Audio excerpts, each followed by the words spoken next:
योगी नहीं तो कौन? योगी नहीं तो जी बहन जी आ रही हैं, पक्की आ रही हैं अब की बार तो। कैसे गारंटी कैसे? आपने ईवीएम फिक्स की है क्या? ईवीएम फिक्स नहीं किया जी, हम काफ़ी दूर तक घूम के आए हैं अभी। चंद्रशेखर भाई की पार्टी जो है भीम आर्मी, उससे जो है निश्चित तौर पर बहन जी को नुकसान होने वाला है। सीधे सीधे तौर पर उसका जो नुकसान होगा वो बहन जी की पार्टी को होगा। या तो बहन जी उनके साथ मिलकर चुनाव लड़ें तो जीत सकती हैं, नहीं तो भाई चंद्रशेखर आज़ाद जी जो इनको मिट्टी में मिला देंगे। मिश्रा जी की सरकार है, बनवा देंगे, मिश्रा जी को अच्छी जगह पहुंचवा देंगे। एक मैं नाकामी मानूंगा बसपा की भी, जो जितना भरोसा उन्होंने मिश्रा जी पे जताया है, शायद चंद्रशेखर आज़ाद पे जताया होता तो पार्टी आज आशाने पे नहीं होती। अपने लोगों पे थोड़ा और भरोसा दिखाना है। अपने लोगों पे भरोसा दिखाना पड़ेगा। कब तक आप एक ही के पीछे भागते रहोगे? लेकिन वो जो लोग होते हैं ना मीडिया वाले, हमने तो इस चीज़ को तब महसूस किया कि हम इतना ज़्यादा बोलते हैं, 5-5, 10-10, 15-15 मिनट तक हम बोलते हैं, लेकिन वो लोग जो हैं सिर्फ बीजेपी की लोगों की बातों को दिखाते हैं कि देखो जी, हम उसको एडिटिंग कहते हैं, कार्ड। देखिए एडिटिंग की बात नहीं कर रहा, हमारा तो शब्द ही नहीं आता उसमें, सिर्फ बीजेपी की बढ़ाइयाँ दिखाई जाती है। इस गाँव में बादलपुर में भी आके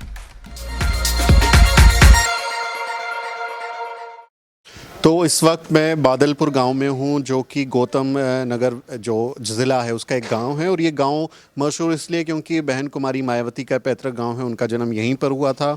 और ये उन्हीं के मोहल्ले में, उनके घर के बगल में मैं हूं। और कुछ लोग हैं, युवा हैं, तो मैं चाह रहा था कि यूपी चुनाव से जुड़े हुए मसलों पर और बहन जी से जुड़ी हुई कुछ बातों पर मैं इनसे चर्चा करूँ। तो क्या नाम है आपका? संजू जी। संजू, बहन जी के गांव में हैं, यहाँ से एक बच्ची पैदा हुई जो बाद में इतनी बड़ी नेता बन गई, 4 बार यूपी की मुख्यमंत्री बनी। तो कैसा मतलब अनुभव क्या है इस गांव में जुड़ने का?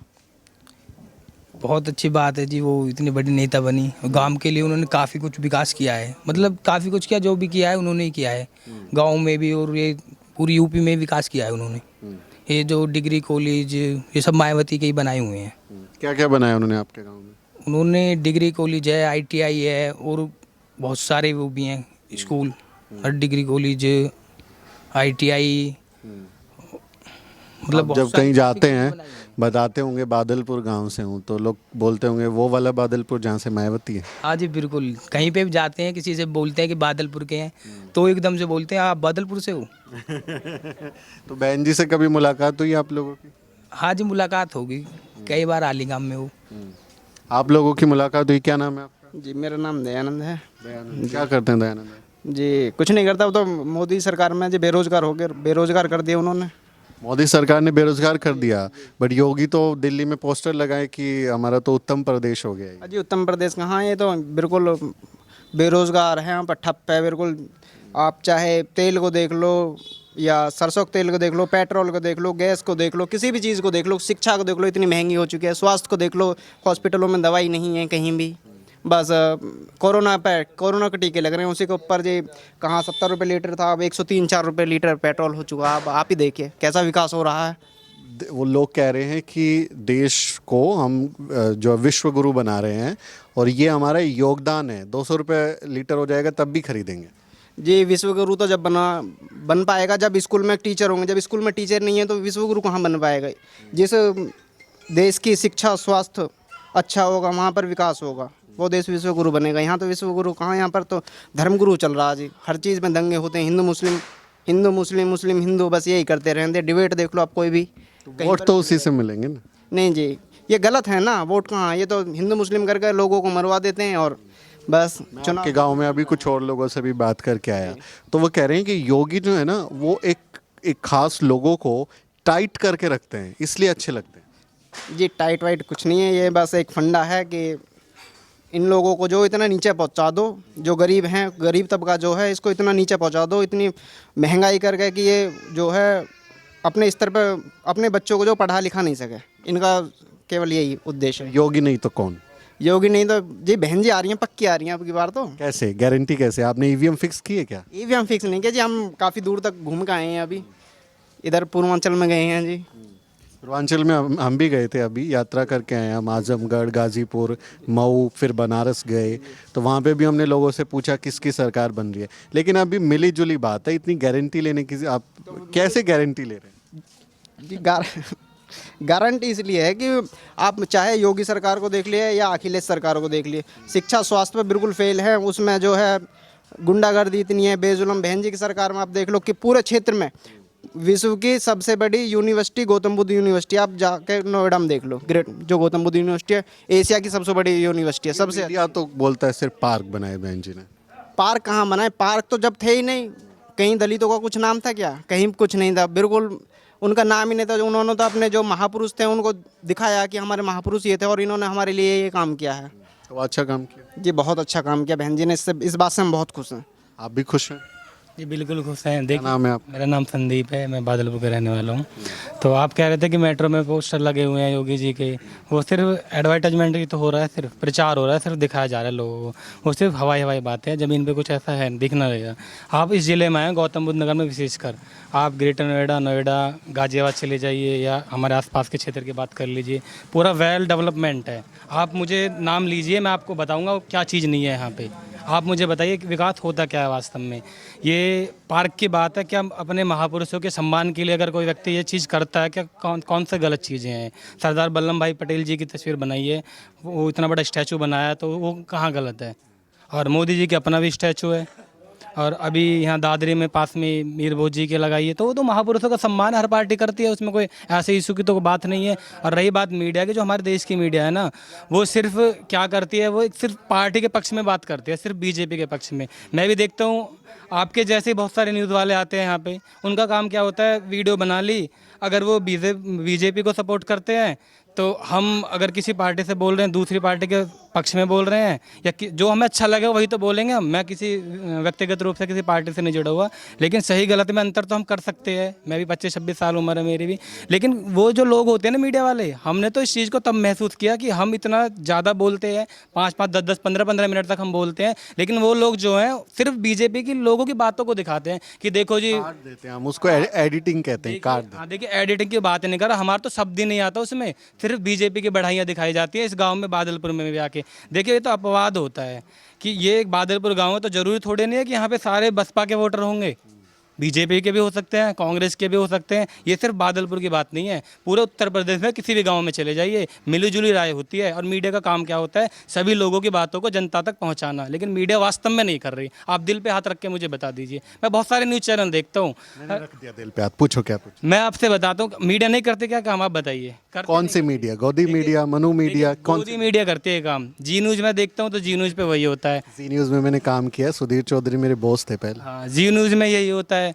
आर भारत है एक चैनल, और एबीपी न्यूज़ अंजना ओम कश्यप, और आज तक, हम जितने भी चैनल खोल के देख लेना, उनका एक ही प्रोपेगेंडा है कि बीजेपी का गुणगान करो। सिर्फ 2-4 प्रवक्ता ऐसे बिठा देते हैं अपने बीजेपी के लाके कि उनको तो हम तो खुद नोटिस करना है इस चीज़ की, 30 सेकंड का समय देंगे उनको बोलने के लिए दूसरे लोगों के लिए, लेकिन जो बीजेपी का प्रवक्ता होगा ना, तो उसके सामने बिठा के उसको 5 मिनट 7 मिनट के लिए बोलने का समय फर्क कहाँ पता चलता? बैंकर और प्रवक्ता में फर्क क्या पता चलता है? वो तो दोनों एक जैसे ही बात करते हैं। देखिए, बात तो एक जैसे करते हैं, लेकिन जो सामने वाला जो दर्शक देखते हैं ना न्यूज़ चैनल, क्या वो चाहे कितना भी बोल लें गलत, लेकिन आज का जो युवा है ना, जितने भी लोग हैं, वो सब जानते हैं। और असलियत में कोई विकास, कोई चीज़ है ना इस धरती पे, वो रोजगार है।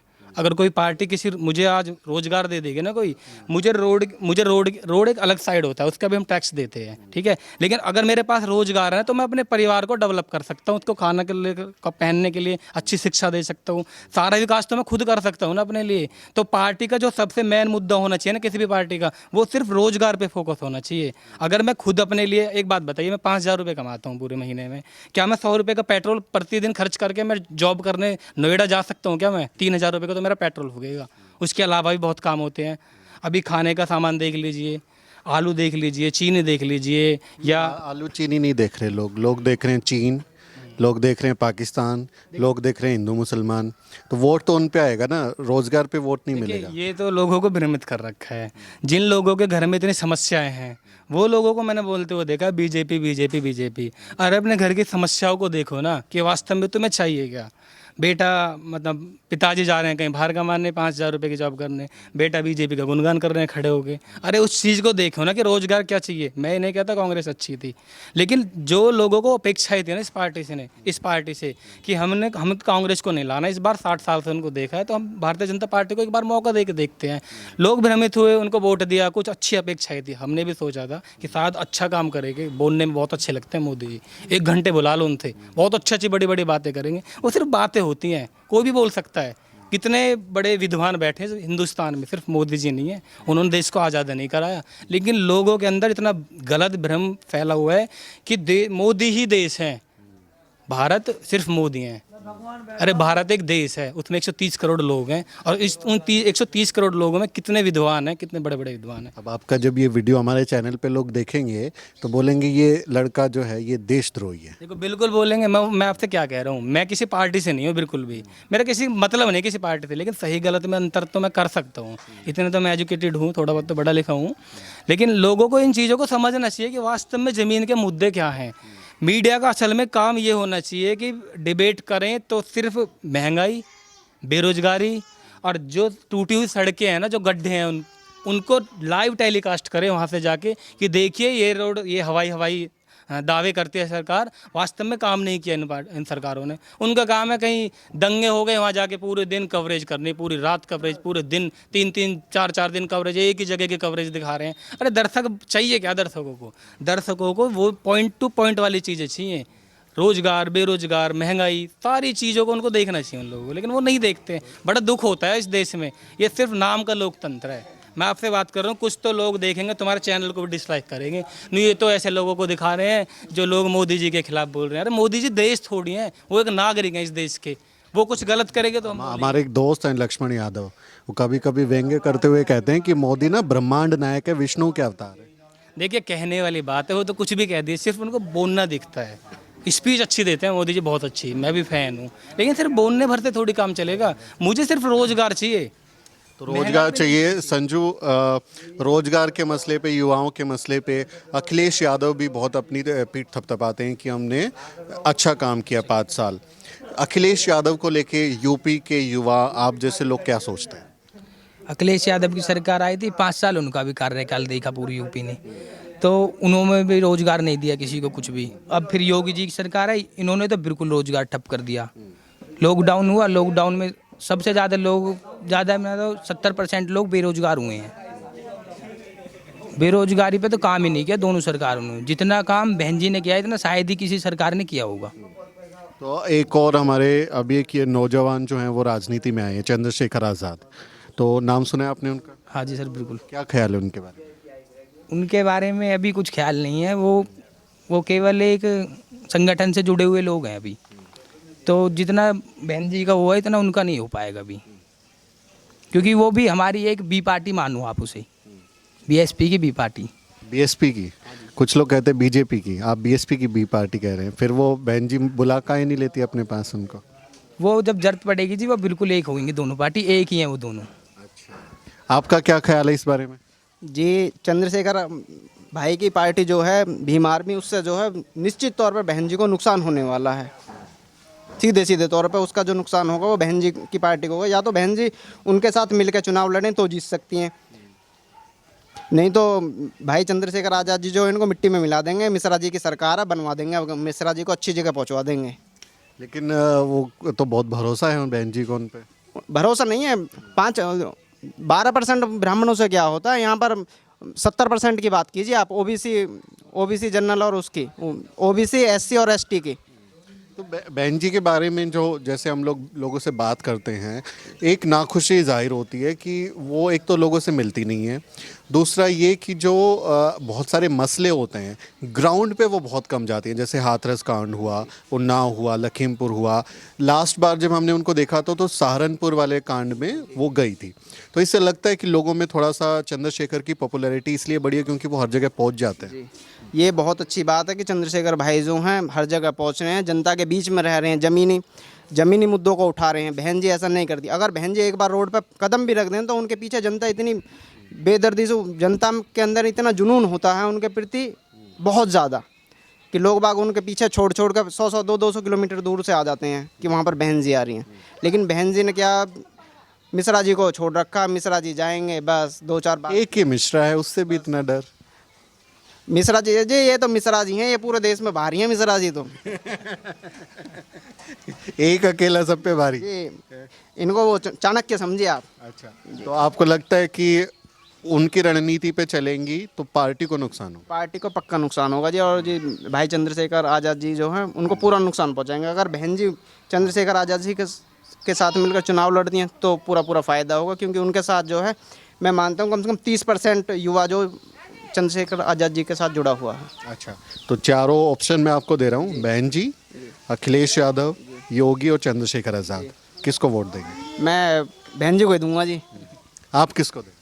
देखिए ऐसा है, दो पार्टियां हैं जो दलित समुदाय को रिप्रेजेंट कर रही हैं, और सिर्फ मैं कहने को है वो बात तो, लेकिन वो सबको रिप्रेजेंट कर रहे हैं एक तरीके से देखा जाए तो, लेकिन पॉलिटिक्स से वो नहीं की करती हैं। तो एक तो बहुजन समाज पार्टी, एक एएसपी जो भी हाल ही में नई पार्टी बनी है। तो चंद्रशेखर आज़ाद जी के उनका काम क्या था, वो एक आंदोलन से जुड़े हुए थे, वो अभी राजनीति में सक्रिय हुए हैं, लेकिन उनका काम सिर्फ बसपा का काम बिगाड़ना है, सिर्फ बसपा का काम बिगाड़ना है। लेकिन एक मैं नाकामी मानूंगा बसपा की भी, जो जितना भरोसा उन्होंने मिश्रा जी पे जताया है, शायद चंद्रशेखर आज़ाद पे जताया होता तो पार्टी आज आशाने पे नहीं होती। अपने लोगों पे थोड़ा और भरोसा दिखाना चाहिए। अपने लोगों पे भरोसा दिखाना पड़ेगा। कब तक आप एक ही के पीछे भागते रहोगे? जिसने 2007 से लेके आज 2021 में आप खड़े हो, 14 साल हो गए हैं। पार्टी को मिला क्या ऐसे लोगों से? ऐसे लोगों ने सिर्फ पार्टी को बर्बाद किया है। तो ऐसे लोगों को सिर्फ बाहर का रास्ता दिखाना चाहिए। मैं एक वोटर होने के नाते कहता हूँ, बसपा में कोई हैसियत के पद पे नहीं हूँ मैं, लेकिन मैं ये कहना चाहता हूँ कि मिश्रा जी को पार्टी से निकाल देना चाहिए तुरंत। ये मेरा ओपिनियन है, क्योंकि उन्होंने सिर्फ पार्टी का नुकसान किया है। आप एक बात बताइए, विशेष क्या किया है उन्होंने पार्टी के लिए 2007 के बाद में? कह रहे हैं 2007 में ब्राह्मण और दलितों का उन्होंने जो तालमेल बिठाया था, उससे पूर्ण बहुमत की सरकार बनी थी, और फिर 2022 में फिर से ऐसा होगा। देखिए ये तो कुछ भी कह सकते हैं। ये तो पहले ब्राह्मण, मुस्लिम और दलित ये कहते थे, उससे जो ओबीसी समाज था वो दूर हो गए इनके स्टेटमेंटों से ही। पहले तो इनको स्टेटमेंट बहुत सोच समझ के देने चाहिए। मैं इनके जैसा विद्वान तो नहीं हूँ, लेकिन इतनी समझ तो हम भी रखते हैं कि उनको बोलना क्या चाहिए। किसी एक ही समुदाय के पीछे तुम भागते रहोगे तो दूसरा समुदाय, अपना वोट बैंक आपसे, वोट बैंक ही छिटक जाएगा तुमसे। तो सबको साथ लेके वोट किसको देंगे? देखिए वोट तो मैं वैसे काम के हिसाब से देखूं, सिर्फ मैं बादलपुर का होने के नाते नहीं कह रहा। इस ज़िले में विशेषकर काम तो बहुजन समाज पार्टी ने किया है। चाहे आप लॉ एंड ऑर्डर की बात कर लीजिए, बुद्ध इंटरनेशनल सर्किट है, गौतम बुद्ध यूनिवर्सिटी है, हमारे गांव में 3 कॉलेज हैं, अस्पताल है, आरसीसी की सड़कें हैं, लाइटें आती थी अच्छे से प्रॉपर तरीके से, और जो थाने और चौकी होते हैं उनमें सुनवाई बहुत अच्छे तरीके से होती थी लोगों की। तो इसी के नाते हम वोट उनको करते हैं। तो आप वोट देंगे बीएसपी? जी बिल्कुल। तो ये आपने अब बताया नहीं मेरे को। 4 ऑप्शन है आपके पास में, बहन जी हैं, योगी आदित्यनाथ, अखिलेश यादव, चंद्रशेखर आज़ाद। किसको वोट देंगे? बहन जी। बहन जी को। हाँ जी सर। तो ये तीनों लोगों ने बीएसपी को सुझाव भी दिए हैं, जो उसमें इनके मुताबिक कुछ कमियां हैं या सुधार होने चाहिए, उन पर भी बात की, और बहुत बेबाकी से बात की है। सिर्फ ये नहीं कि बहन जी के गांव से हैं या बीएसपी के समर्थक हैं इसलिए ऐसी बात बोल रहे हो, लेकिन वोट इनका बीएसपी को ही जाएगा। चंद्रशेखर आज़ाद पर इनका कहना है कि अगर साथ रहें तो शायद समाज के लिए और बेहतर काम हो सकता है। ये बादलपुर की जनता की राय मैंने आपको बताने की कोशिश की। आपको ये वीडियो आपको कैसा लगा, ये चर्चा आपको कैसी लगी, कमेंट में ज़रूर बताएं, और हमारे चैनल को भी ज़रूर सब्सक्राइब करें। मेरा नाम सुमित चौहान है, और इस वीडियो को बनाने में मेरी मदद कर रही हैं मेरी सहयोगी अजरा और मोहित। अगले वीडियो में मिलते हैं साथियों।